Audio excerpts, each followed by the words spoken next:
Confiez-nous votre image et laissez-nous la transformer en une identité forte grâce à un accompagnement sur mesure et un suivi personnalisé. De la communication institutionnelle au marketing politique et commercial, Eshima vous apporte des solutions grâce à une parfaite connaissance des outils de l'information et de la communication. Contact 085 113 44 44 085 113 44 44. Eshima Magazine, un nouveau standard d'information. IDPS viva! Viva! IDPS viva! Viva! IDPS viva! Viva! Viva! Viva! Secrétaire national, c'est le président de la République. Bonjour, bonjour. Nasema na papa nanga o atelemi a ebi slogan te alanda moninga boite boite. Puisque awa mambu ma changer mambu mabulbe. Fachibe. Chilombu be. Moma ibe. Mukishibe. Grand esprit be. Oula kwa sabe.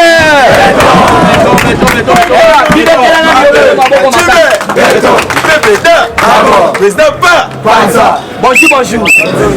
Yaya na lingoza na esengo. Puisque sali matinée politique boto boté. Et oh le bamaka déjà c'est ça l'information. Na yo ki lelo ba attaquer top Congo makasi kana sina attaquer top Congo. Ya ko langa top Congo. Fati so na sali kamwa bien ba on ba lo bakate. Ba on ba sala ba question pénal ça ko attaquer diplomatie, ko attaquer état de droit. Souvenez-vous Madidi ya outi États-Unis awa. Aye na plan aye o bazwaki mbongo ye na Théodore mbala moko koma Martin Fayulu mutu azi déclaration kotambusa ngo ezali top Congo. Mais au moment où Fatia azosala ba o tobengi ba action concrète olanda na bino top Congo te Papa Etienne Tshisekedi ayebisa biso boye le moment viendra au Congolais surtout à banda kolanda RTNC. Alors landaka nde RTNC pour le moment puisque kuna nde flash les gars boto boté jamais na top Congo koyoka flash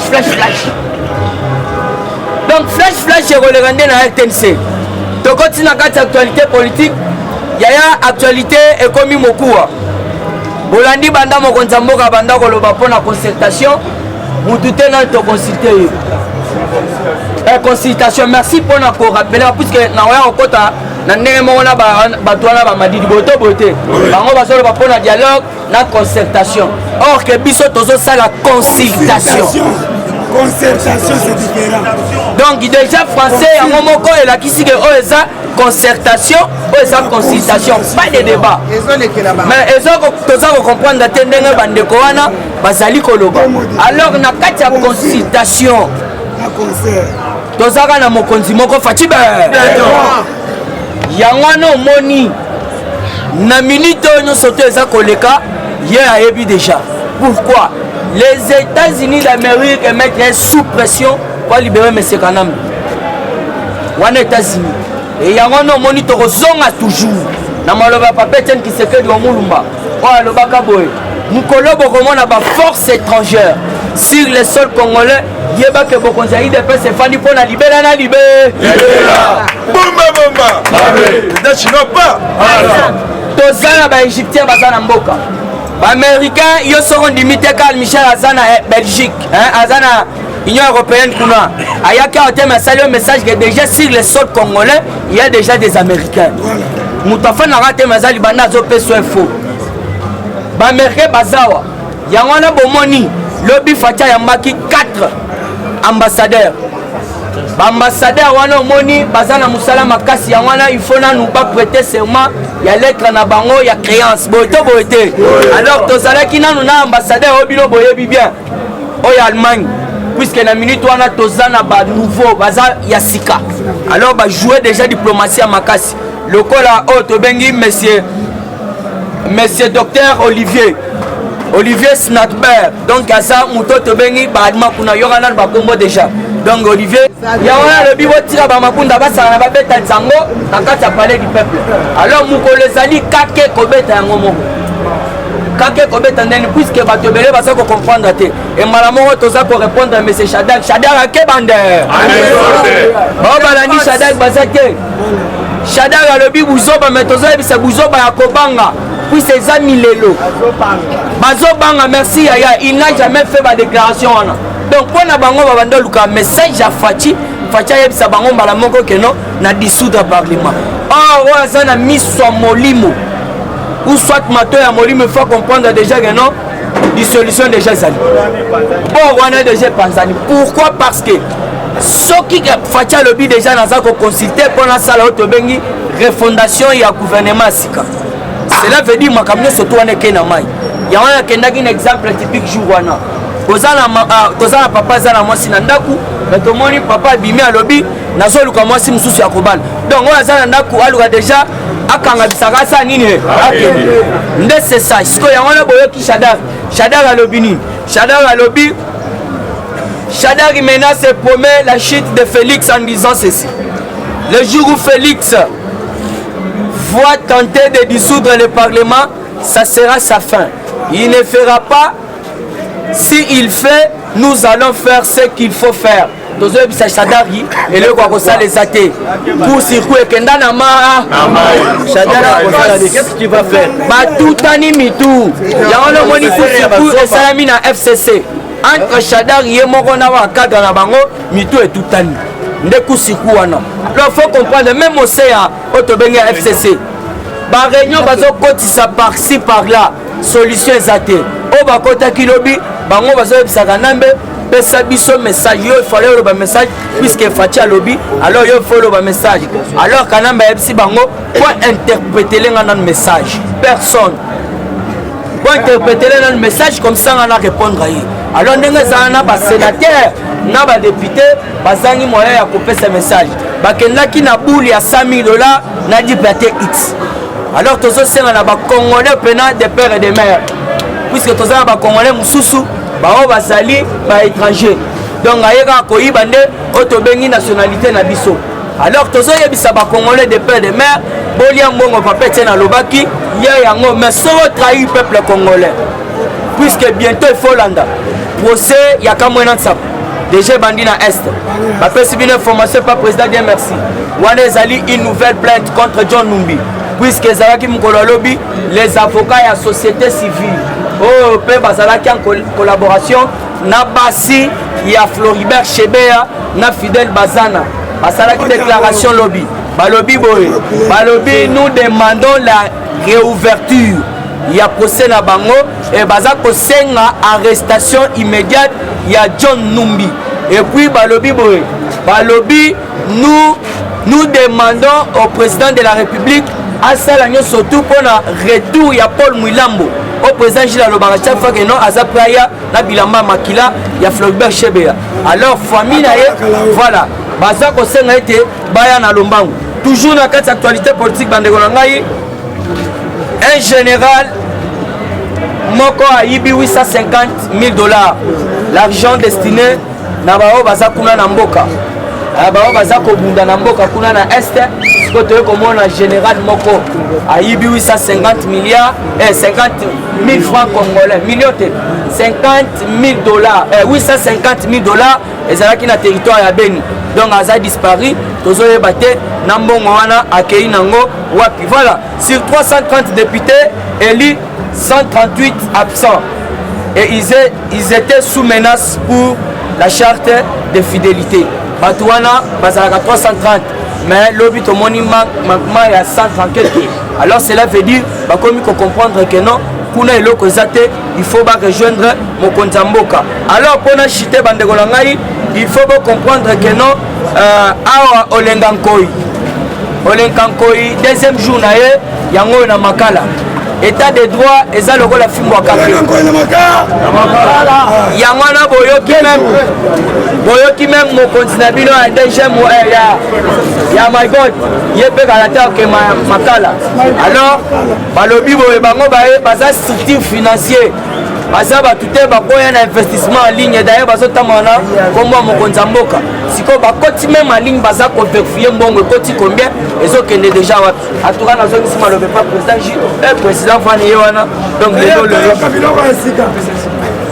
IDPS viva viva bomba bomba mabe président yakati ça la mona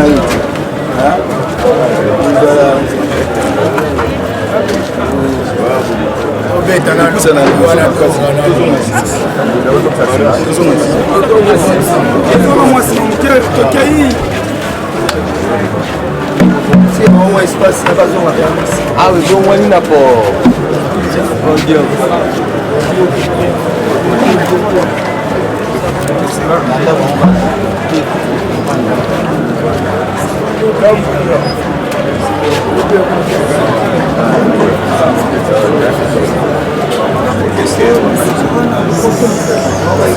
Ça c'est quoi ça, comment ça c'est quoi ça?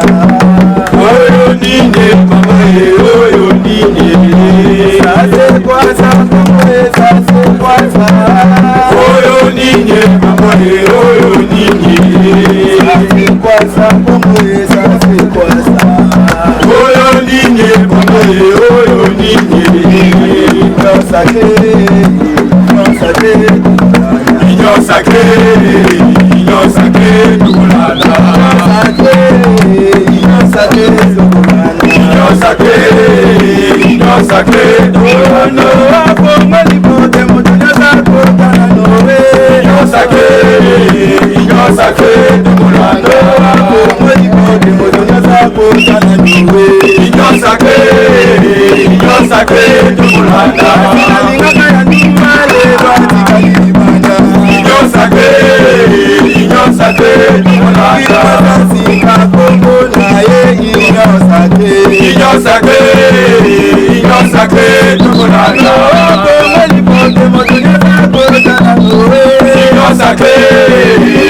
sacrée, Dougoulana.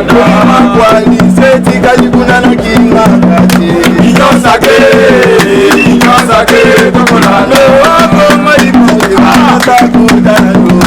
Union sacrée, union sacrée, Dougoulana. Union sacrée, Dougoulana. Union sacrée, Dougoulana. Union sacrée, Dougoulana.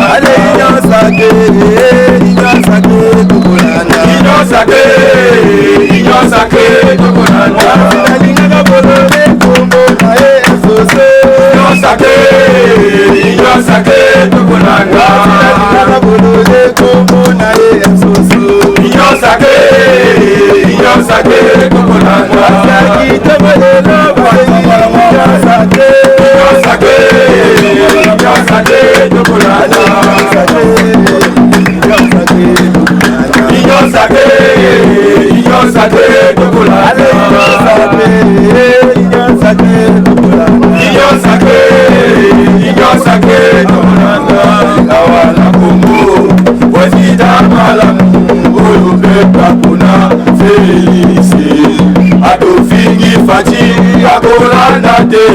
Sauver les Congo, président Malamu,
Fachi mbote nami Mbote Fachi habari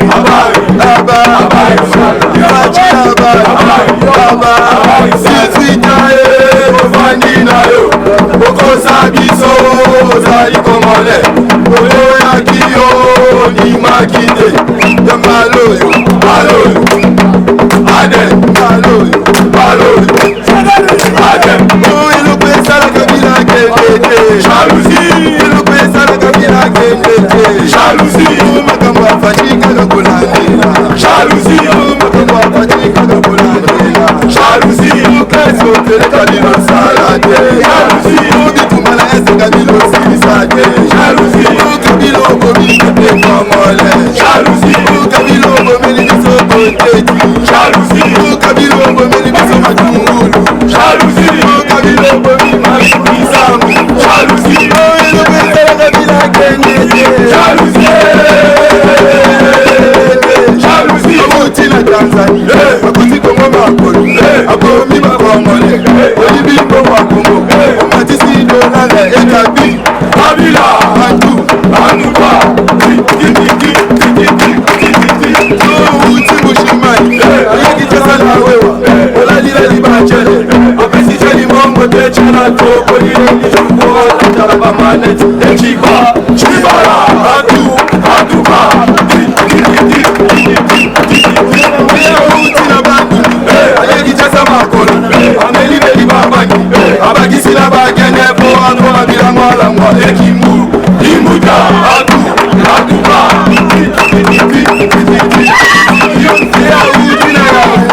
ayekisasa koiba akei kisangani ayibisa kyabatu efayu fayulu atuba efachi president agame president Loreto president akisali president fayulu president okosibiso motivation jeté transport 10 243 89 32 55 146 Nalingeleka Jeff Petit la belle paradis on a ses fesses pour me te belé. Eshima, votre magazine qui bat au rythme de l'actualité. Retrouvez la nouvelle édition.